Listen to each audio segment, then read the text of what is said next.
Good morning dear student. आज हमारा जो टॉपिक होगा वो हमारा लेसन का अंतिम टॉपिक होगा, वो भी उत्प्रेरकों के बारे में होगा। तो वो टॉपिक जो है वो आप डाल लीजिए। हमारा टॉपिक होगा कि रासायनिक अभिक्रियाओं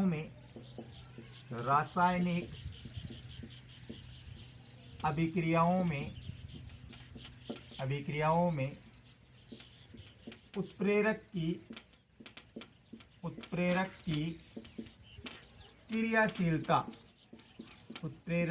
क्रियाशीलता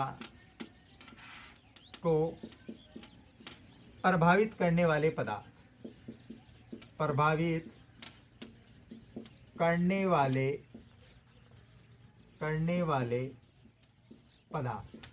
यह अपना टॉपिक है।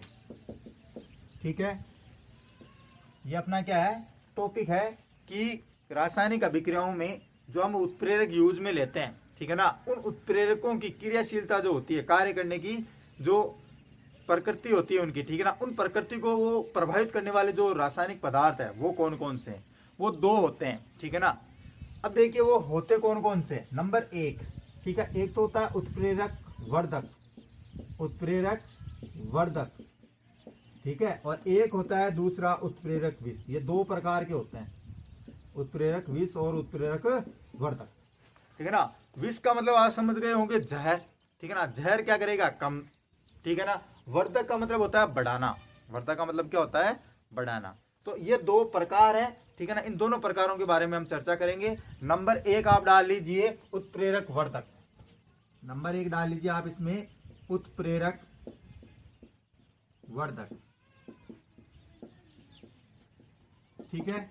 अब उससे पहले मैं आपको एक बात बताना चाहता हूं कि कोई भी रासायनिक अभिक्रिया हो, ठीक है ना, और उसमें जो उत्प्रेरक उपस्थित होता है, ठीक है ना, उसमें उस उत्प्रेरक के साथ में यदि कोई रासायनिक पदार्थ मिलाया जाता है, ठीक है ना, तो वो पदार्थ उस उत्प्रेरक की क्रियाशीलता को क्या करता है, प्रभावित करता है। वापस ध्यान से सुनिएगा कि कोई भी रासायनिक अभिक्रिया हो, ठीक है ना, और उस अभिक्रिया में उपस्थित उत्प्रेरक, ठीक है ना, जो उस अभिक्रिया की वेग को बढ़ाने के लिए या घटाने के लिए उत्तरदायी होता है, तो उस उत्प्रेरक के साथ में जब कोई रासायनिक पदार्थ मिलाया जाता है तो वो रासायनिक पदार्थ क्या करेगा, उस उत्प्रेरक की क्रियाशीलता को प्रभावित करेगा, ठीक है ना। तो उन्हीं के आधार पर मैंने आपको दो ये बताए, उत्प्रेरक वर्धक और उत्प्रेरक विष। एक बढ़ाने का कार्य करेगा तो दूसरा क्या करेगा, घटाने का कार्य करेगा, ठीक है। तो अब हम चलते हैं अपने टॉपिक की ओर, उत्प्रेरक वर्धक। नंबर एक आपने डाल लिया होगा। तो देखिए वे पदार्थ जो अभिक्रिया मिश्रण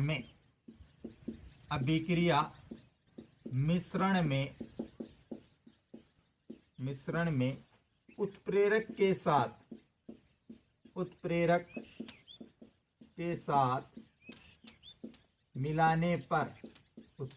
साथ मिलाने पर, ठीक है, उत्प्रेरक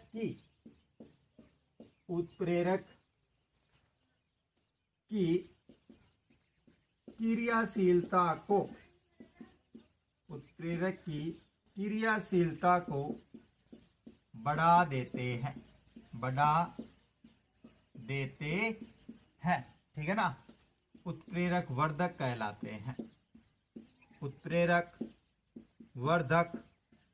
कहलाते हैं, ठीक है। यानी कि अभिक्रिया मिश्रण में उत्प्रेरक के साथ में कोई पदार्थ मिलाया जाता है तो वो पदार्थ क्या करेगा, उस उत्प्रेरक की क्रियाशीलता को बढ़ा देगा। तो इसका मतलब क्या होगा कि अभिक्रिया जो है वो और अधिक तेज गति से होगी, अभिक्रिया जो है वो क्या होगी, और अधिक तेज गति से होगी, ठीक है।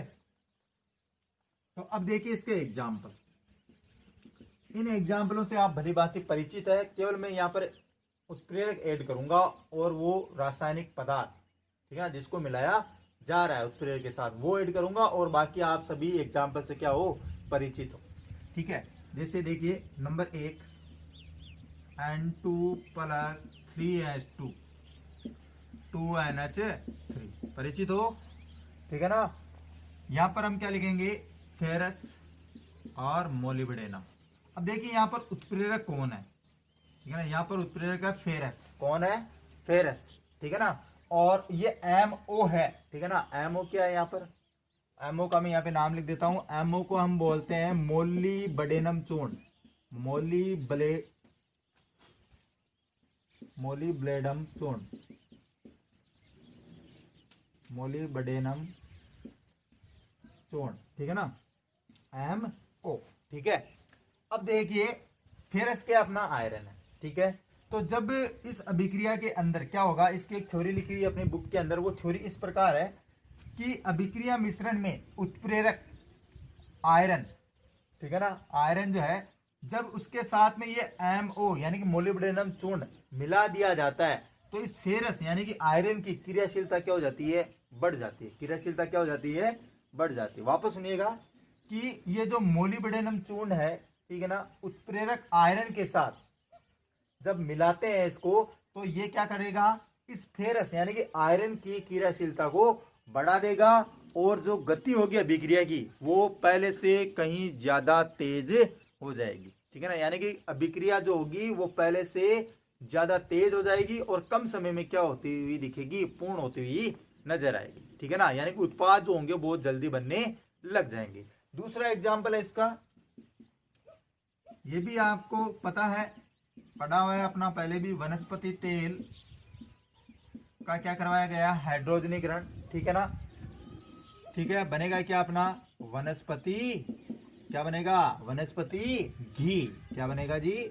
वनस्पति घी बनेगा। और यहाँ पर जो उत्प्रेरक होगा उसके बारे में हम लगा देते हैं Ni और C। तो यहाँ पर ये जो रासायनिक पदार्थ है, ठीक है ना, वो तो कौन है? निकल चूर्ण। कौन है? निकल चूर्ण, ठीक है ना। और उत्प्रेरक कौन है? कॉपर। उत्प्रेरक कौन है? कॉपर।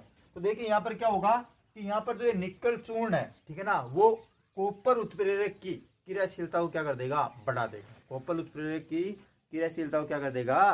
बढ़ा देगा। समझ में आई बात? तो ये दो एग्जाम्पल हो गए अपने, ठीक है ना, जिसमें एक तो है फेरस मोलिब्डेनम, दूसरा है निकल और कॉपर का, ठीक है ना। तो इनको आप ध्यान से देख लीजिएगा। फिर बात आती है उत्प्रेरक विष की। किसकी बात आती है? उत्प्रेरक विष की, ठीक है। तो मैं इसे मिटा रहा हूं। उत्प्रेरक विष के बारे में अब चर्चा करते हैं, जो इसके ठीक क्या होगा? विपरीत होगा। ये तो क्या कर रहे हैं? उत्प्रेरक की क्रियाशीलता को बढ़ा रहे हैं और वो क्या करेगा? उत्प्रेरक की क्रियाशीलता को घटाएगा या हम कहें कि कम कर देता है, ठीक है ना। तो नंबर 2 देखते हैं हम,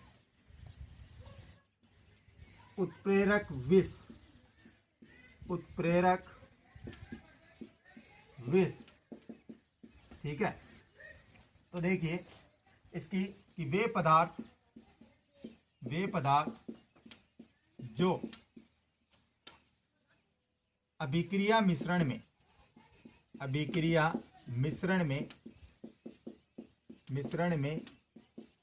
उत्प्रेरक के साथ मिला देने पर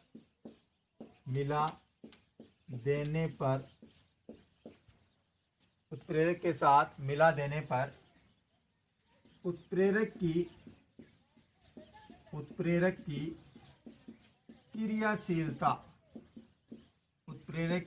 क्रियाशीलता को कम कर देते हैं।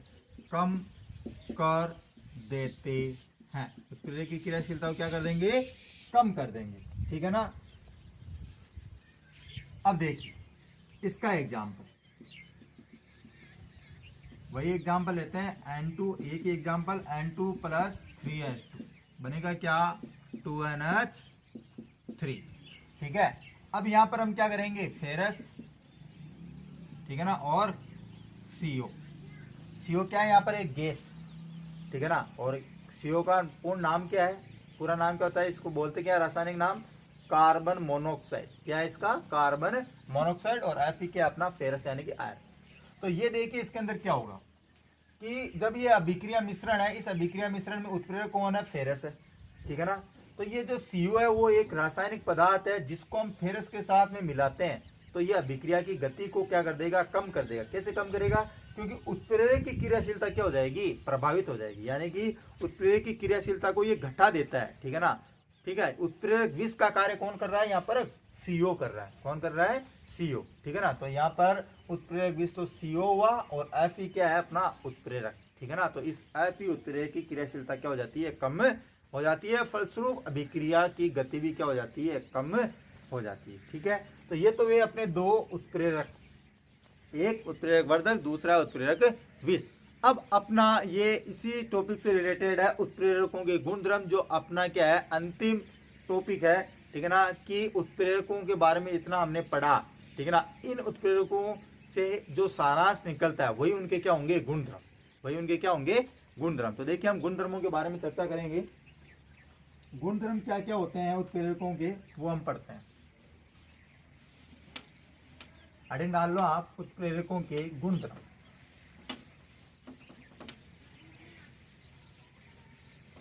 पूरे के पूरे गुणधर्म इंपॉर्टेंट है, कोई भी ऐसा नहीं है कि जो आपको आएगा नहीं, ठीक है ना।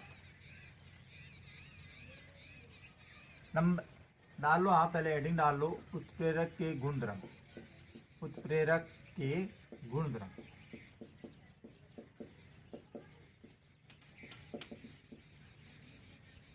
नंबर 1। अब ये तो आपको पता है कि उत्प्रेरक केवल रासायनिक अभिक्रिया के वेग को बढ़ाने या घटाने का काम करता है, ठीक है ना। लेकिन अभिक्रिया मिश्रण में उपस्थित अभिकारक और उत्पाद, इन दोनों को वो क्या नहीं करता है, प्रभावित नहीं करता। यानी कि उनकी मात्रा और संगठन में ये कोई परिवर्तन नहीं करता है, ठीक है ना। है जैसे कि जैसा रहेगा, ये केवल अभिक्रिया के वेग को बढ़ाएगा। तो पहला पॉइंट यही है, लिख लीजिए आप। उत्प्रेरक अभिक्रिया के वेग को, अभिक्रिया के वेग में परिवर्तन, वेग में परिवर्तन के लिए उत्तरदायी होते हैं, उत्तरदायी होते हैं, उत्तरदायी होते हैं। परंतु अभिक्रिया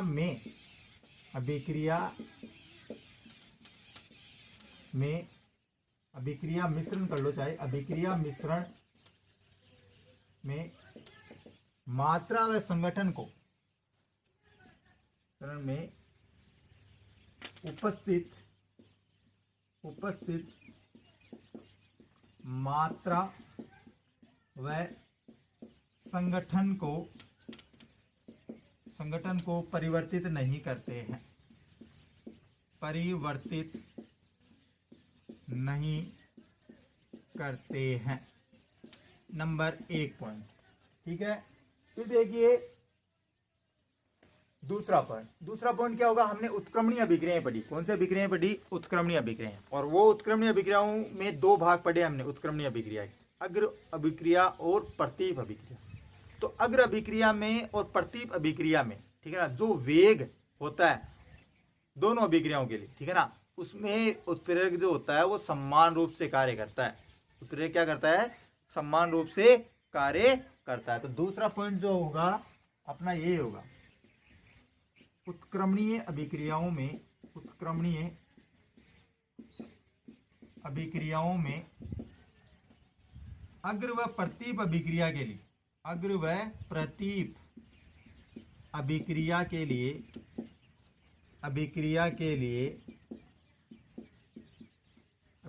लिए उत्प्रेरक दोनों पर समान रूप से कार्य करता है, समान रूप से कार्य करता है, ठीक है। यह हो गया दूसरा अपना। फिर तीसरा जो है वो है कि उत्प्रेरकों को केवल एक निश्चित ताप पर ही कार्य कर सकते हैं। वो एक निश्चित ताप होता है उत्प्रेरक का, उस निश्चित ताप पर ही वो कार्य करते हैं, ठीक है। लेकिन जैसे ही उसके ताप को, ठीक है ना, बदला जाता है, जैसे ही ताप को कम या अधिक किया जाता है, तो उत्प्रेरक की क्रियाशीलता जो होती है वो क्या होती है, प्रभावित होती है, ठीक है ना। तो मैंने क्या बताया तीसरा पॉइंट लिख लीजिए, उत्प्रेरक एक निश्चित ताप पर ही, एक निश्चित ताप पर ही क्रियाशील होते हैं, क्रियाशील होते हैं। ताप बदलने पर, ताप बदलने पर इनकी क्रियाशीलता प्रभावित होती है, इनकी क्रियाशीलता प्रभावित होती है, प्रभावित होती है। ये हो गया अपना तीसरा पॉइंट। ठीक है, फिर अपना जो चौथा पॉइंट है कि अभिक्रिया मिश्रण के अंदर ये जरूरी नहीं है कि उत्प्रेरक बहुत ज्यादा मात्रा में उपस्थित हो। ठीक है ना, उत्प्रेरक की सूक्ष्म मात्रा ही अभिक्रिया को संपन्न कराने के लिए क्या होती है, पर्याप्त होती है। एक थोड़ी सी मात्रा, ठीक है ना, अभिक्रिया को क्या करवा सकती है, संपन्न करवा सकती है। ठीक है ना, तो चौथा पॉइंट लिख लो कि अभिक्रिया मिश्रण में, अभिक्रिया मिश्रण में उत्प्रेरक की सूक्ष्म मात्रा ही अभिक्रिया को संपन्न कराने के लिए, अभिक्रिया को संपन्न कराने के लिए,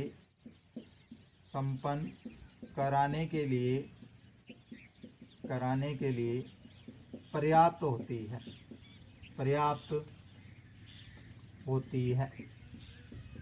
ये हो गया अपना चौथा पॉइंट। ठीक है ना। नंबर 5 कि जितनी भी अभिक्रियाएं हमने पढ़ी अभी तक, जिनमें हमने उत्प्रेरकों का क्या किया, यूज किया, ठीक है ना, उन यूज किए हुए अभिक्रियाओं में उत्प्रेरक जो होते हैं वो क्या होते हैं, अलग अलग। हमने प्रत्येक अभिक्रिया में क्या देखा, उत्प्रेरक अलग अलग देखा। प्रत्येक अभिक्रिया के लिए एक विशिष्ट उत्प्रेरक उपस्थित होता है। ठीक है ना, एक ही उत्प्रेरक से सभी प्रकार की अभिक्रियाओं को क्या नहीं किया जा सकता, उत्प्रेरित नहीं किया जा सकता, या मैं कहूं कि संपन्न कराया नहीं जा सकता। यानी कि एक अभिक्रिया के लिए एक ही उत्प्रेरक विशिष्ट होता है। ठीक है ना, अलग अलग अभिक्रियाओं के लिए अलग अलग उत्प्रेरक होते हैं। ठीक है, तो दूसरा 5वां पॉइंट अपना लिख लो, प्रत्येक अभिक्रियाओं के लिए, प्रत्येक अभिक्रिया के लिए एक विशिष्ट उत्प्रेरक होता है, एक विशिष्ट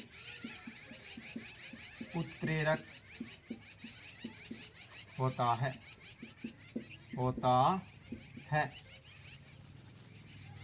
तथा एक ही उत्प्रेरक से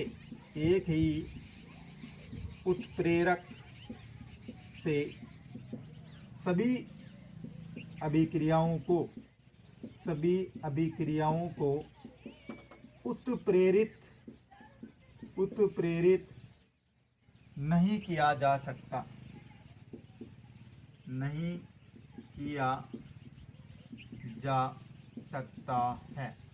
यानी कि अभिक्रिया में एक ही उत्प्रेरक होना चाहिए। अब देखिए अंतिम पॉइंट नंबर 6,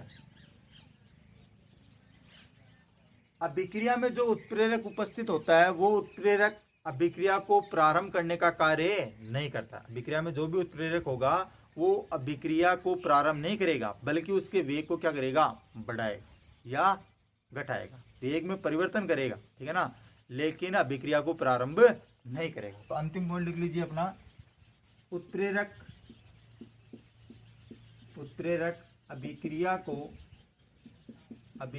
को प्रारंभ नहीं करते हैं, प्रारंभ नहीं करते हैं, बल्कि वेग में परिवर्तन करते हैं, वेग में परिवर्तन करते हैं। ठीक है, तो ये 6 पॉइंट है अपने उत्प्रेरकों के गुणधर्म के, 6 के 6 समझ में आए होंगे आपको।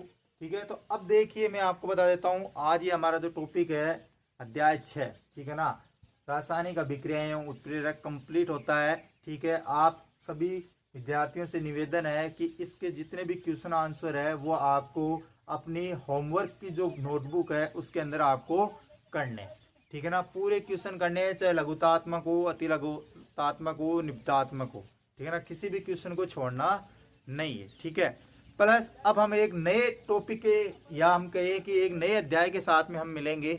ठीक है, तब तक के लिए धन्यवाद।